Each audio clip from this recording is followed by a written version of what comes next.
I would like you to cast your mind back into linear time, something I normally would not ask you to do, certainly not any of my clients. Usually I try to get them to come out of linearity.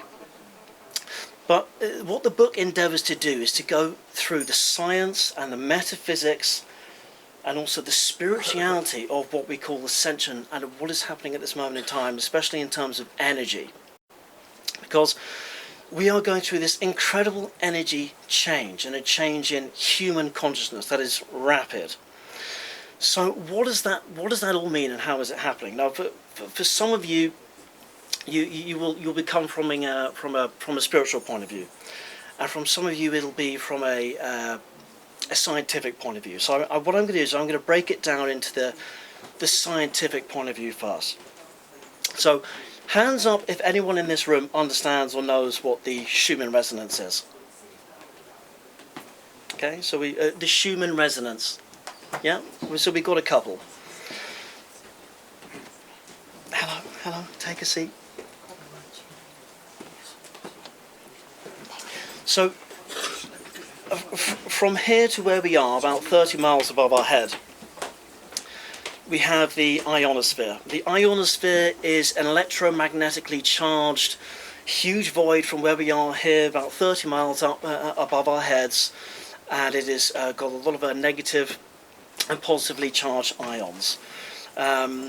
Professor Schumann many years ago came along and said, hey, look, what we need to do is we need to figure out how can we quantify and measure this Schumann resonance and put it into a figure so that we can diagnose what's happening with this, because there is some metaphysical properties linked to the Schumann resonance which he created in the electromagnetics of Earth. Within some of the spiritual forums and Facebook groups and things, we all hear about the veil going down, don't we? The veil is going down, but scientifically what is happening with the veil is actually the electromagnetic frequencies, and the veil is going down is actually within the ionosphere, because if you look at what your eye can see, which is about this much, and what is actually present within the electromagnetic spectrum, light spectrum and acoustic frequency, it's here. But we can only see this much.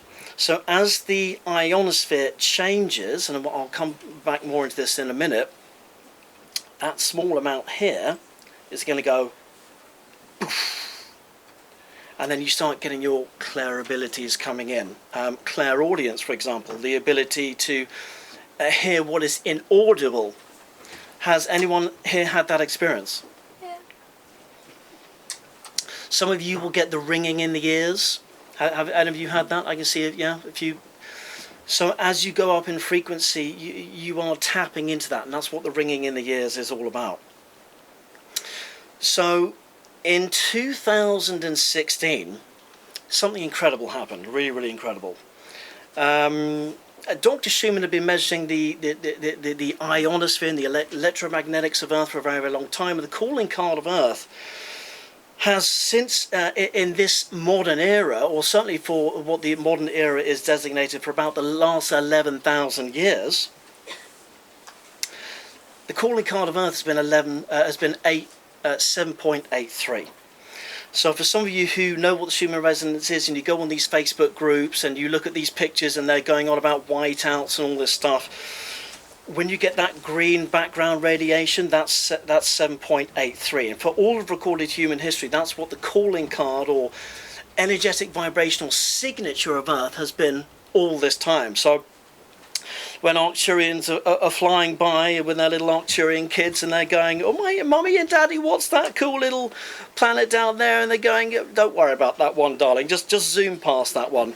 But it's 7.83, and that's what it's been for a very long time, up until 2016, when suddenly we got this boop, and people said that's an anomaly, right? But then it happened again. It went up to 30, and then it went up to 40, and then it went up to 50, and then it went up to 90, and then over the years it kept going up and up and up. So we have all this incredible still with the science. Now we'll come on to the spiritual part at the moment, but the science is quite interesting because spirituality, science, and metaphysics are all one thing.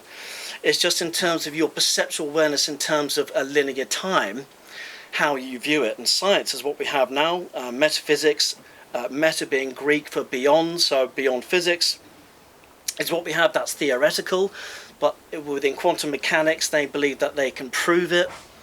And then spirituality is just simply science, but so far ahead in the future that we don't understand what it is. And if we went back 500 years and said, well, I'm going to call up a mate in Australia on FaceTime and talk about, things that are going on, they would have called that, magic, spirituality, something along the lines. So the science is backing up some of the things that we're seeing in the spiritual part of it. So we're going to get onto that in the middle. So as the electromagnetic sphere, or the Schumann resonance, keep jetting up and jetting up, it is having a change in the atmosphere in which we are a part of, because all of your bodies are run on biocircuitry.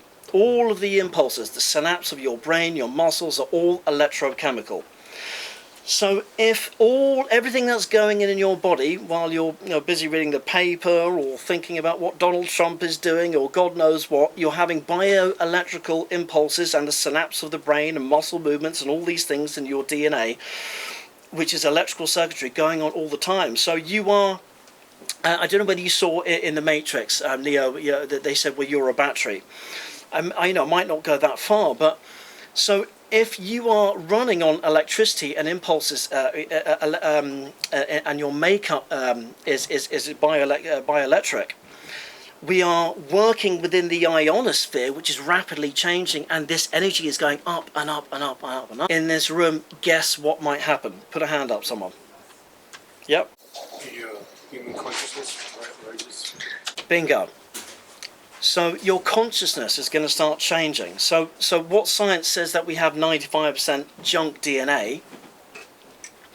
Some of that is galactic. We actually have a lot of different species of ET in us. That's a whole other story from going back for a very, very long time. But we supposedly have all this junk DNA running on a 2-strand DNA fold. You actually have a 24th chromosome that is quantum, which the Palladians talk about, but science only sees 23. So as all of this energy is changing, it's changing us from the inside out. And that's why on my YouTube channel and my Facebook, I keep saying, go in, go in, go in. Do the inner work, do the inner standing. Because that's where you're going to meet your spirit guides. That's where you're going to get the understanding. That's where you're going to do the inner work, because you're changing from the inside out, not the other way around. So as we are changing, our DNA is changing. We're going from Homo sapien to Homo luminous.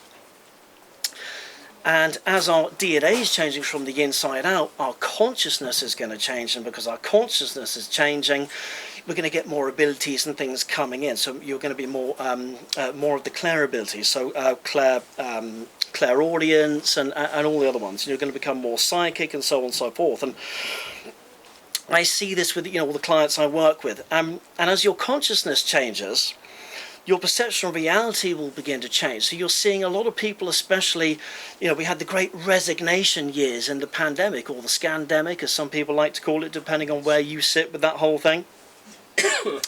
But as your perception of what you consciously project out into the world changes, because you're changing from the inside out, so will your relationships, your job, your work, and everything.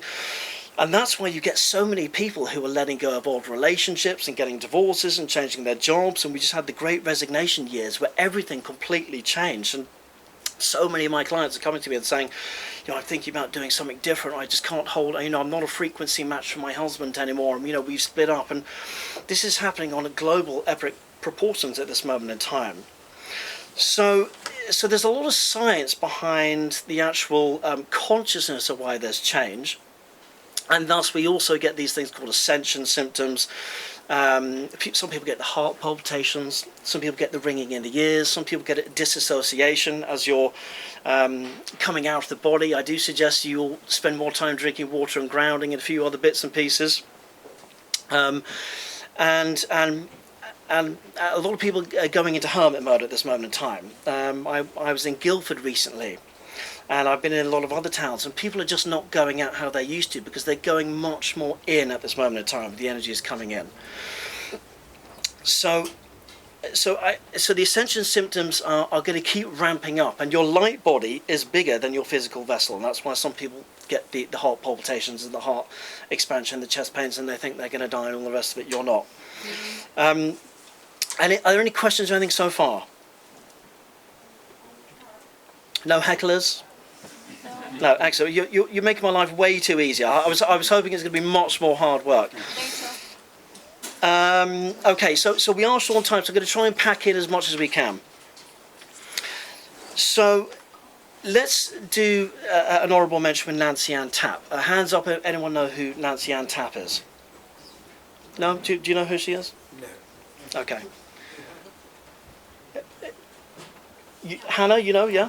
Who is Nancy Untap? She's a synesthesia, yeah? She discovered the indigo aura. Bingo. Indigos coming through. Bingo. The waves of indigos. Perfect. So that's about 20 minutes out of my talk that I now don't need to do. Thank God. Right, okay. Just saved me a lot of time and effort. So Nancy Untap was a synesthesia. There's some famous ones like Sid Barrett, who from Pink Floyd, and so on and so forth. And when they eat potato, they taste triangles. When they hear a violin, they might hear orange. So the way they perceive and see the world perceptually is completely different to the way that we see the world.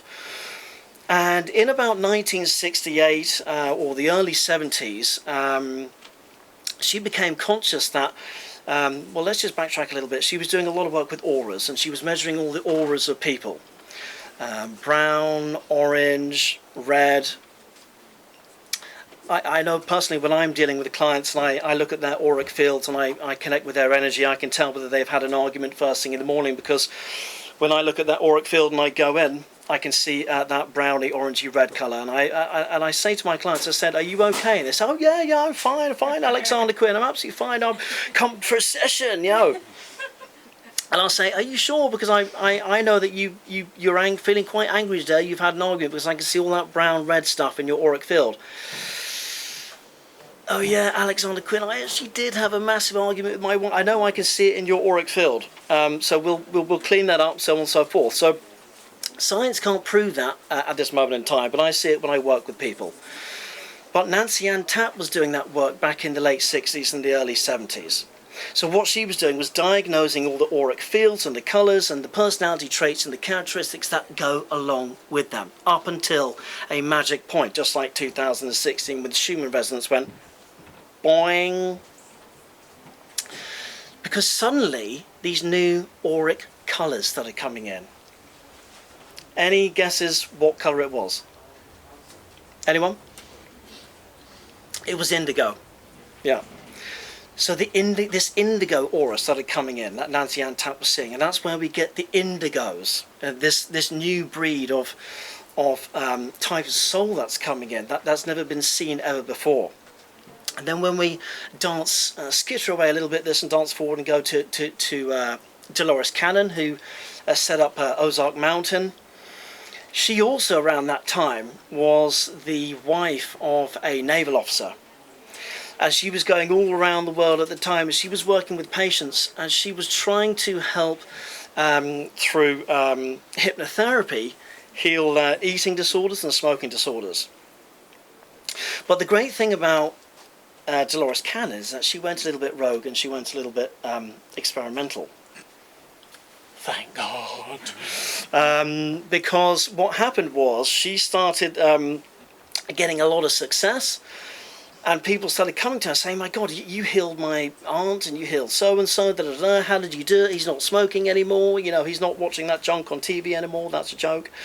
And she said, well, what I do is I'm actually pushing through my psychotherapy sessions and hypnotherapy. I'm going much, much deeper into the super conscious, where they don't teach you to do that because the establishment said it was too dangerous. And we hear that all the time, don't we? It's too dangerous, you shouldn't do this, and everything's sort of limited.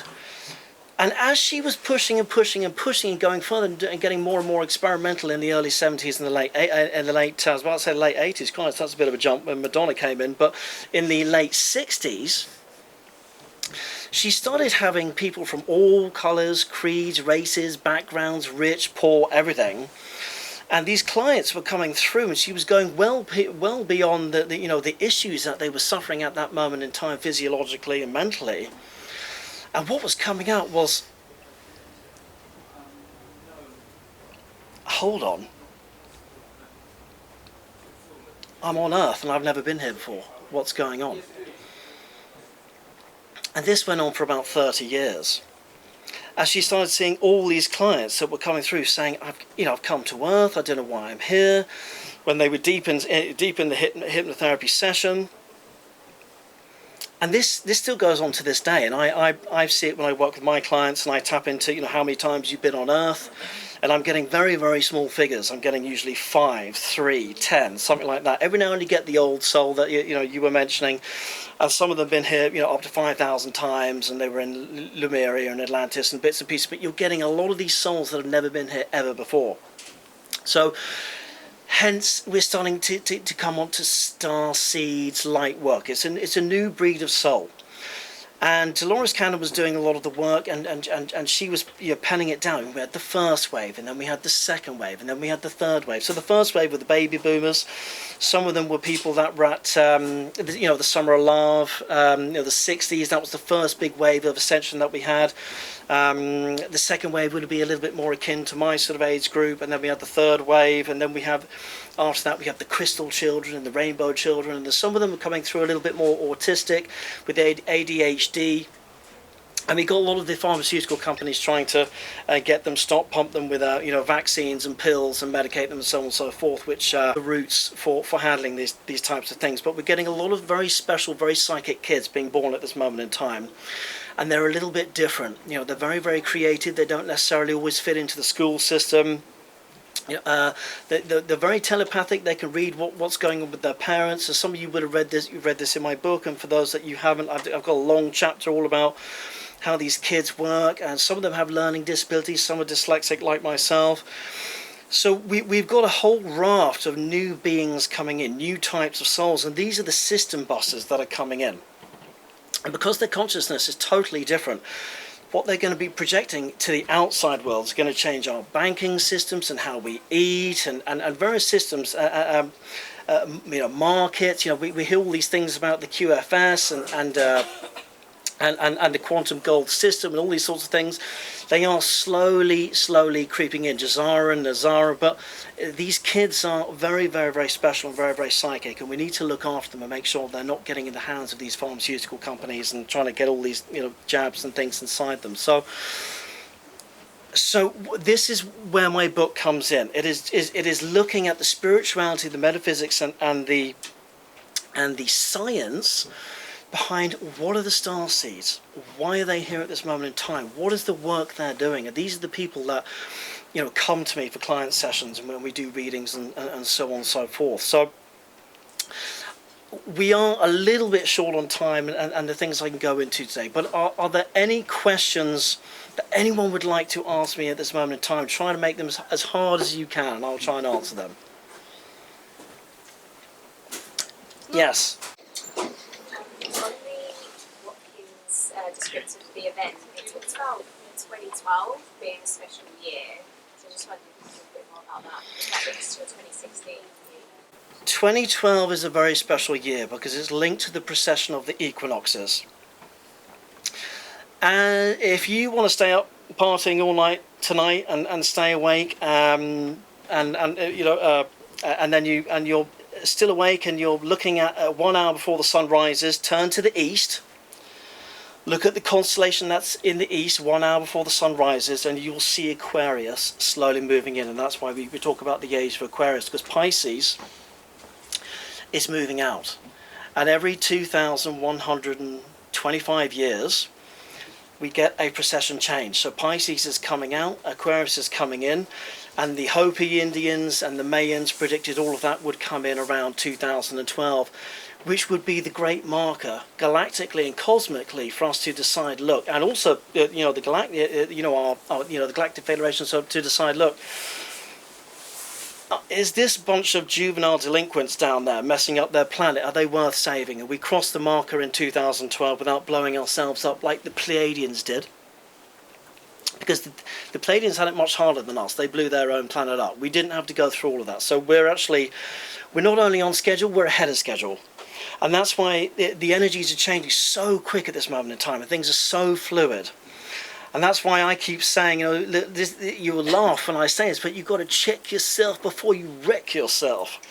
The energies are constantly changing. That's why I always say, check your energy every day. Check your energy every day, because things are so fluid. They're not the same anymore. It's not like in an old energy, in an old 3D energy, where the day was long, everything was slow, nothing you did manifested. Things are very fluid, so you can manifest it about half the time. So going back to your question, 2012, some people say that if you go for the 2125 rule, it would be about another 100 years. So some people say Aquarius rising is still what's happening, but go out tomorrow or one day and look to the east 1 hour before sunrise, and you will see Aquarius moving in, which is the Mayans predicted, so on and so forth.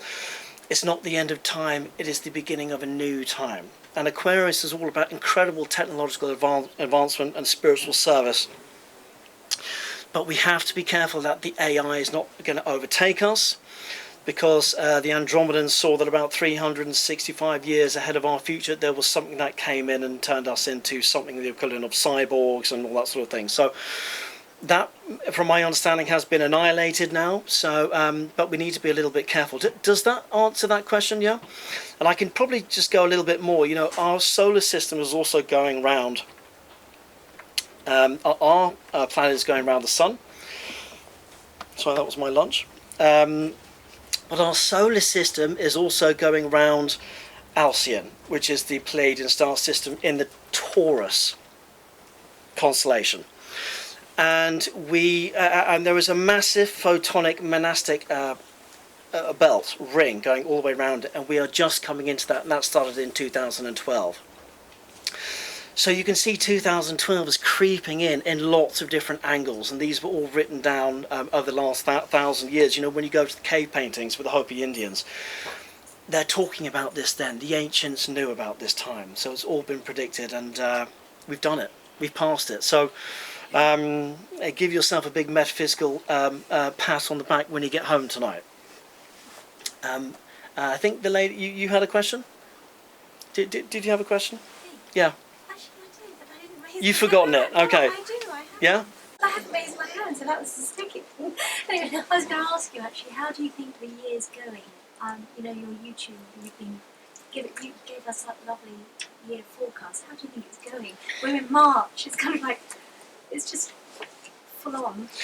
March is an incredibly strong month with a lot of changes. You're going to see a lot of system changes, but you're going to see a lot of internal changes, and it is going to be a roller coaster. I'm not going to sugar paint it. You're going to see a lot of relationship revelations. You're going to see a lot of things falling away. You're going to get some tower card moments, and you're going to see a lot of change in the external world as well, with the systems and structures and big companies and so on and so forth. You're already seeing, this huge a digital bank. What was it? The Valley Bank just went down the other day. Yeah. So you're already seeing it. Me and Pam Gregory were talking about this the other day. You're going to see some of these big changes. So if you wanted to come here and get me to tell you that, sugarcoat it, that this is just going to all be, as like beautiful Alexander Quinn videos, it's not. It is going to be a roller coaster ride, but that's what you came here for. So jump on the bandwagon and have a good time. You'll be okay, promise. What's the experience with silver and gold aura colors? Say it again. For aura colors, what's the experience with silver and gold? Usually when I tap into someone's field, when I see a lot of gold there, usually something to do with Lyrans. Usually they haven't been on Earth very many times. I can't remember, when I did your reading, did you have gold? I can't remember. Not that often. silver and indigo? A lot of the starseeds that have this gold aura have very, very strong affiliations with Gaia and Gaia healing energies, and also usually I see they have connections with Lyra as well. Sometimes it can be because of the type of work they're doing. So, as a sweeping generalization, that would answer your question, but there is a lot more to it. We're going to have to get through a few more questions. Does that help, or probably not? You forgot silver. Silver. Good question. I like it. Keep it difficult. Makes my life more interesting. You are welcome. Heckle me. A lot of the crystal children coming in, the rainbow children, as the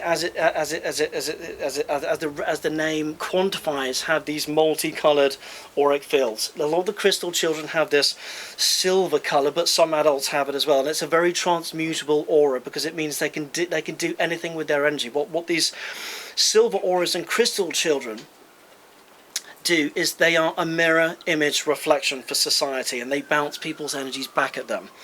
So their energy is very loving, but it's also very, very harsh, because if you come up to a crystal child, they will transmute what you're doing back to you to get you to see it on the inner, and that can be quite hard if you're not in the heart space, because the egoic mind doesn't want to process your shadow work that you will hear me talking about all the time on my YouTube channel. Shadow work. Do your root work, get your root sorted out, and your sacral, so you can be grounded and stay in the body. Was that a little bit more helpful? Quite nice. Okay, all right. Thank you. Yes, and then I'll come to you. The lady here with the lovely glasses. Oh, glasses. No, you were talking about. I missed it on YouTube video about the 32323. But it was kind of auspicious numbers just because it's my daughter's birthday. So 323. Yeah, so that would have been a little bit more Linda McGillis, I think. Yeah. And that's more her narrative. But basically, what she's saying is that no, it's a very, very good question. We're going into a new sun world. Alexander Quinn, what are you smoking something? We're going into a new sun world. What that means is our sun is changing, and that's because of the area of space that we're going into at this moment in time. So the codes coming off the sun are changing. The sun is whiter, it's brighter. The heliosphere, the heliosphere of the sun is emitting different light codes. And when you synthesize vitamin D, your body takes it in, and it synthesizes it into vitamin D, but then it turns it into a hormone after that.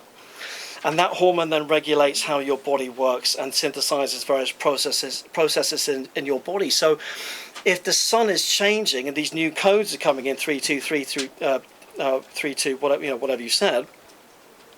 So these new codes are coming in, so your body's going to start synthesizing light codes differently, and that will help ingratiate the genetic upgrades that you were having at this moment in time, not entirely because of the radiation from where we are, but from the sun.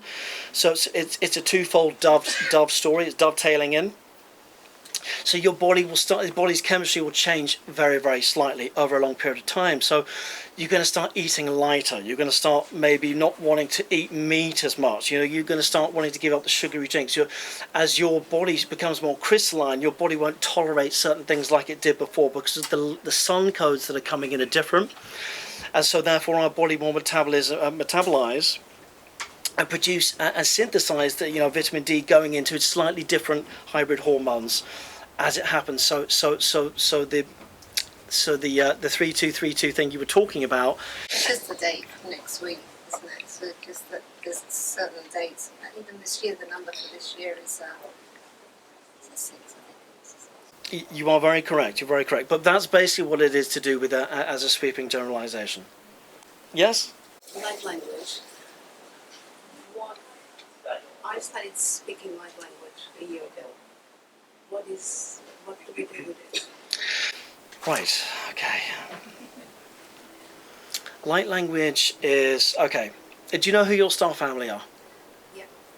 Who are your star family? Serious? I think, I don't know, for sure. When your star family want to come through you, Syrian beings don't speak English. But they will speak a dialect that is galactic, and that is your light language. And different, yeah, go on. it's really confusing because I feel connected with so many, so it's very difficult to tell because the intensity with Sirius or Lyra is the same. There might be some more intensity with Sirius, but it feels like you've done it all and being, all over the place. Can you speak it now, and you want me to diagnose it now, or is it a little bit too much pressure to put you in front of all these people? Okay, all right. Yeah. Okay, fine. I'll come to yours. I was putting you on the spot a little bit there. Yeah. You can. Yeah. Okay. Well, let me see if I can diagnose that after this talk, and you speak it for me, and I'll see what I can do. I have a recording I can show you. That's fine. Okay, that's fine. So light language is the dialect of our star family coming through, because obviously they don't speak English. When I speak at the end of this, I'm going to bring the Arcturians through, and I'm going to speak their light language, and I'm going to see what message comes through, and then I'll try my best to translate it into articulated English as best I can. But there are lots of different light languages. There are a universal, there are galactic, there are ones for the Arcturians, one for the Syrians, so on and so forth. When I meet people who are Arcturian and Lyran, their one sounds very, very similar to mine. And when I integrate my energies and I spend time with people who are Pleiadian, even though I don't know they're Pleiadian, I start speaking Pleiadian light language without even knowing it, and I can hear it telepathically in my head. And it's the weirdest thing, because my light language changes and I can hear it in my head. I'm like, that's not mine. Where's that coming from? And then I say, it sounds like Pleiadian. I'll say to the person, you're Pleiadian, aren't you? And they'll go, well, how did you know? How did you know? So I was like, because you keep projecting your light language in my head. Can you just stop doing that? So that's why I close Conduit down on a Friday night and try to remain human, as otherwise I've got every Tom, Dick and Harry coming in. And I was telling my dear father earlier on, I had someone coming in trying to tell me about their oven. Yeah, someone's grandfather who's passed over about their oven. And the grandfather came in and said, tell this woman that don't worry about the oven blowing up. And you can't cook and all the rest of it. And I was thinking to my head, this woman's paid me money to have a serious session, and you want me to tell them about their oven? And I went to the grandfather and I said, are you sure this is what you want me to say? And they, yes. So I said to the client, okay, I know you came for some galactic help, but we're going to have to start talking about ovens. And your grandfather's saying, don't worry about the oven which blew up and something or other. Does that make sense? And please, I hope I got this right. And she burst out laughing, and she said, well, you're not going to believe this, but 2 days ago my oven blew up, and the kitchen is satellite. So what my grandfather who's saying, who passed away, is dead on. So they come through in all different ways and so on and so forth. So does that help a little bit? It does. I sometimes think I'm making all this up. So the example I just gave you, you're not making it up, because the example of the oven. How would I have known that? Yeah. How would I have known that? And then for them to confirm that. And that's how spirit comes through. We've got to surrender, go more into the surrender, come out the mind, into the heart. We've got to start quantifying it, designating. Is it the higher self? Is it the ego? Is it the mind? Is it the heart? And getting into the energy, because our six senses are going to fail us increasingly as we go up into these higher energies. We need to come out of the six senses. These have been deceiving you all of your lifetime, your eyes. Because what we see and what is going on in the spirit world, the unseen world, are two different things. So we've got to start getting out of our six senses. And that's probably not the easiest thing to do if you don't know how to do it. So is there any more questions? The gentleman at the back. My question is about AI. It seems to me that the powers that be are pushing it, including militarizing it. It's running the financial system. I don't know if you've heard about Aladdin that runs the stock markets. So what's your thoughts about AI? And I don't go too much into the AI thing. Some of it is good and some of it is bad, but what I would strongly recommend is that you don't allow it to interface with your body. surely the issue is that everybody here, everybody on the planet is going to be forced to literally use it. Everything you do, the banking, everything. So it seems to me the powers that be are pushing it onto humanity, and I think that's going to stop the consciousness rising, or when they're trying to do it. It will, and that's why it's our job to stand up and say no and use your free will. So even a smartphone, for instance, computer. If you I have one. Yeah, if you have one of these, you're chipped. yeah, It is listening to everything, every single thing you do. And if you listen to Barbara Marciniak, I'll probably cross this afterwards, only joking. But if you listen to Barbara Marciniak, I mean, she goes way out. I mean, what the Pleiadians say when they come through her is that the Anunnaki are part of a major synthesized process where they're trying to get as much data about you as they possibly can, because they are still learning from us.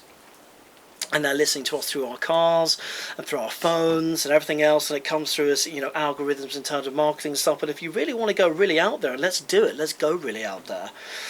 You know, the Pleiadians through Barbara Marciniak say that that is actually still a learning process some of the latent Anunnaki are still using to get data on us at this moment in time. So they want everything to be online. They want everything to be an algorithm. They want you to be live streaming on YouTube all the time. They want you to be putting what you're eating for cereal on Facebook, because that's part of the designated program to get as much data on for the people down here who are working in the, I know, the New World or Illuminati, whatever you put it, but actually that stuff's getting projected up there to entities that are still watching us, or the Watchers, the Anunnaki, or those from heaven came to earth, so on and so forth. So some of it is good, some of it is not bad, but my recommendation is do never allow AI to interface with your body, and keep your sovereignty and keep your free will. And that's as much as I'm going to say on that for this moment in time, but it's an incredibly good question. And it's very, very important. But some of the worst AI timelines have been avoided. And if you listen to a channel that I did on my YouTube about the Arcturians coming through, they talk about that. So I think it's 2023 onwards, and I put it out about 6 weeks ago. Do you think they want to trap the soul as well? The soul matrix thing is basically coming to a conclusion. That has finished. So the soul recycling is not going on the way it used to, partly because there was an energetic trap. There was part of the electromagnetic, you know, the field was very, very, very high, and some souls were being recycled. It's not happening anymore now, and you do have a freedom that you never had before, ever. And that's why so many souls are rushing in here at this moment in time to get here.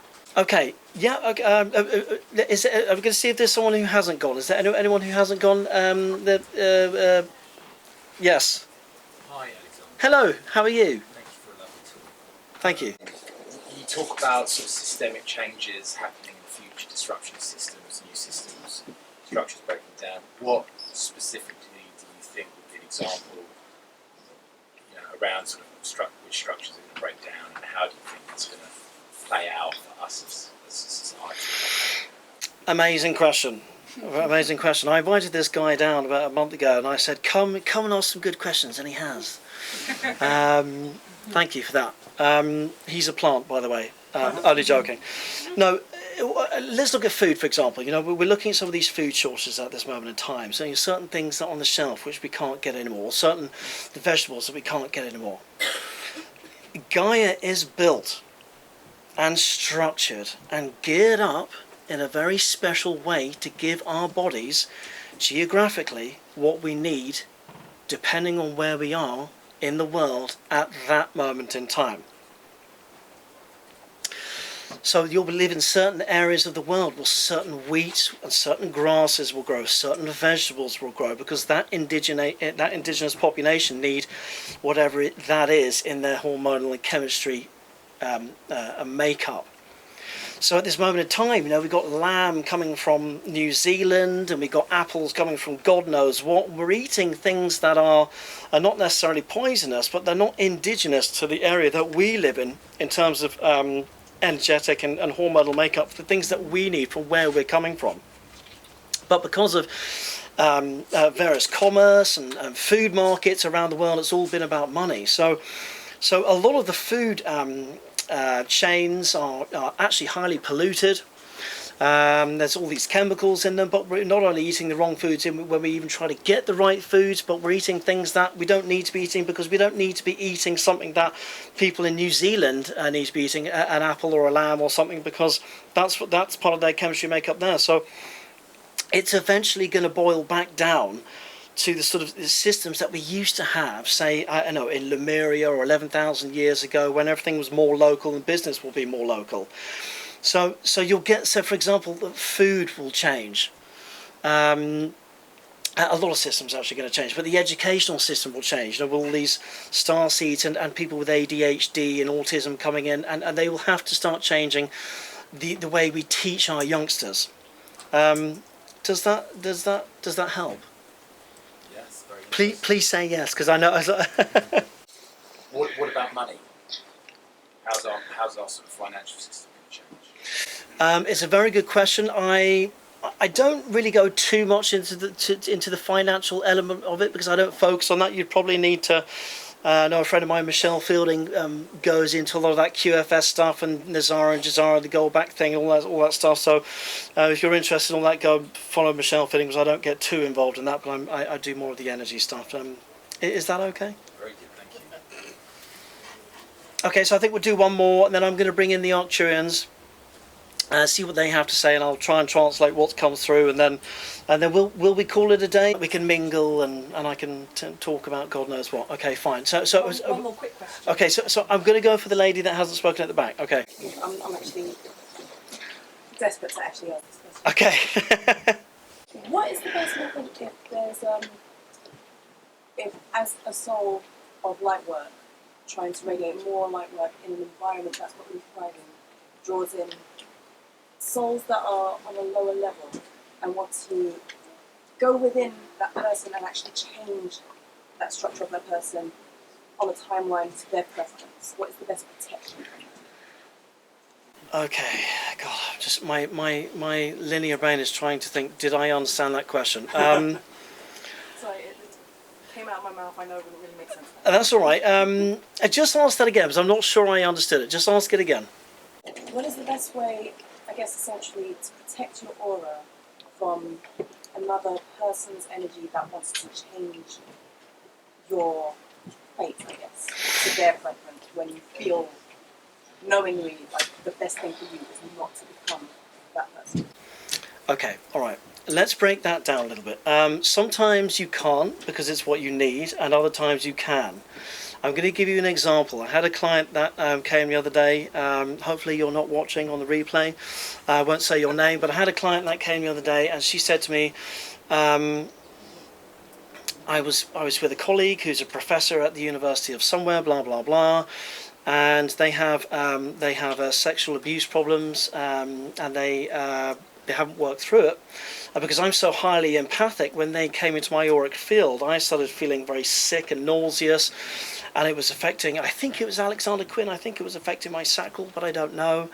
And when I interfaced with their energy, something terrible came off their energy, and I felt it, and it didn't feel good. And I said, okay, let's go in. So I got my Arcturian to come in. I went into their field.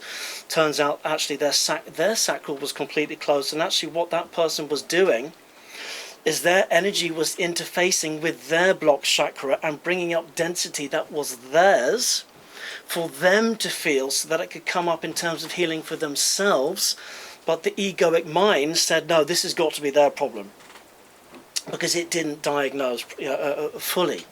So sometimes we need people to come into our auric field to bring density to come up and out of us, so that we can do the healing, because this is a great time of healing at this moment in time. And that's why some of the Starseeds are really malfunctioning at this moment in time, because there's a lot of healing going on, but they're not seeing it for the healing that what it is coming from the inner.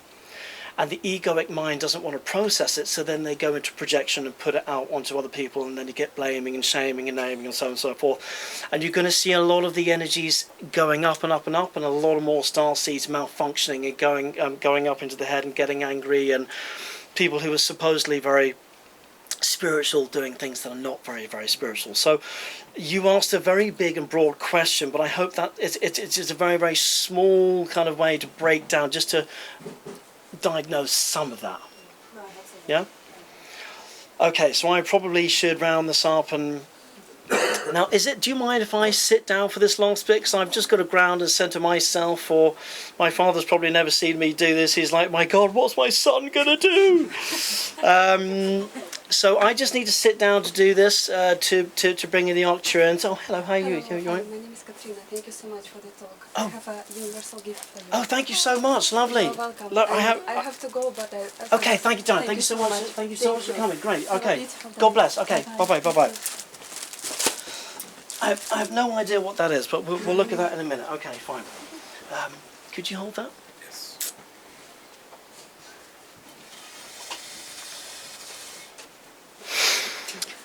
Right. Okay, just all close your eyes for a minute.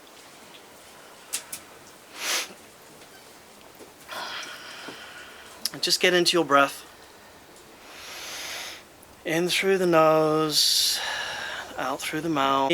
Sweeping check of the room to see how much you are all in your bodies at this moment in time, and I'm going to ask my Arcturian, okay? Because I want you to be in your bodies. It's coming through already, okay? In through the mouth. I want you to see yourself going into your mind, and in your mind there'll be an elevator in your mind. So go into that elevator. It's got gold doors, and you go into a gold room.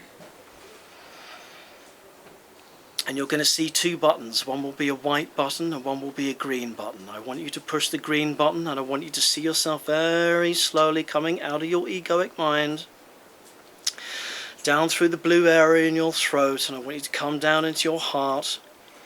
And when those gold doors open, I want you to go into a green room, and I want you to sit on a green chair, because I want to get you into your heart space. Okay. So I'm going to bring my Arcturian in now, and then we're going to get a short message, and then I will see if I can diagnose what's coming through, and then we'll close up.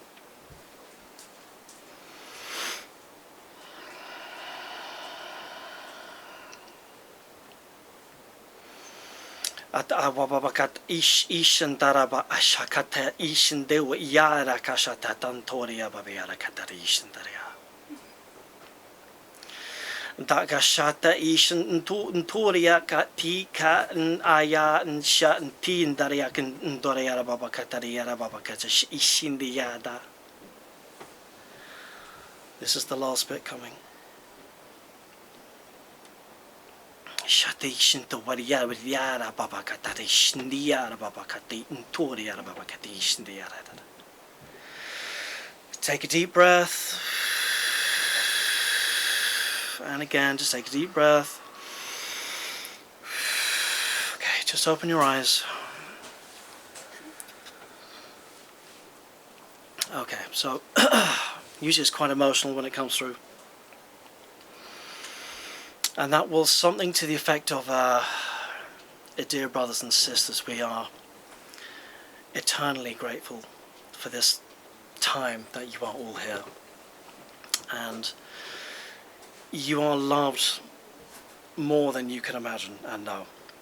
And you are needed more than you can understand at this moment in time.